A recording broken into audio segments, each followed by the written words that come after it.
Aside from Donald Trump, one other person who is looking to benefit from the Florida Governor Ron DeSantis' uninspiring presidential campaign thus far is Nikki Haley.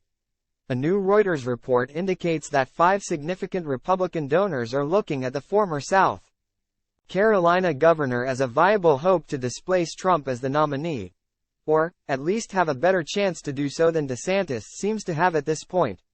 Reuters reveals that the donors will be watching Haley to see how she does at the second debate in California later this evening.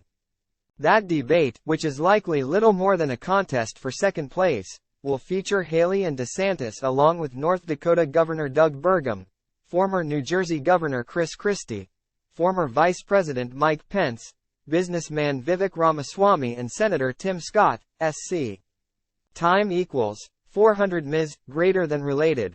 Trump praises Ramaswamy after he embarrasses DeSantis at debate in viral hand-raising moment, and even further bad news for the DeSantis campaign.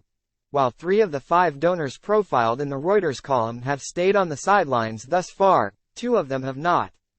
Time equals 400 Ms. greater than. In fact, one was verbally supportive of DeSantis while not having donated financially thus far, but another had already donated $1 million to help the governor's campaign.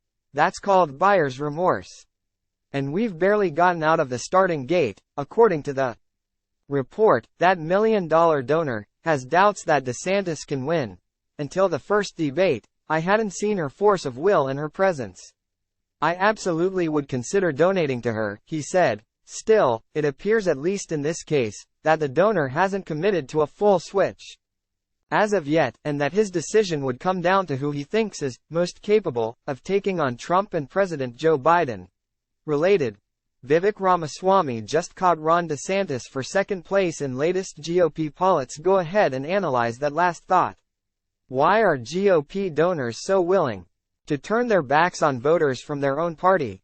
It shouldn't be about who can take out Biden and Trump.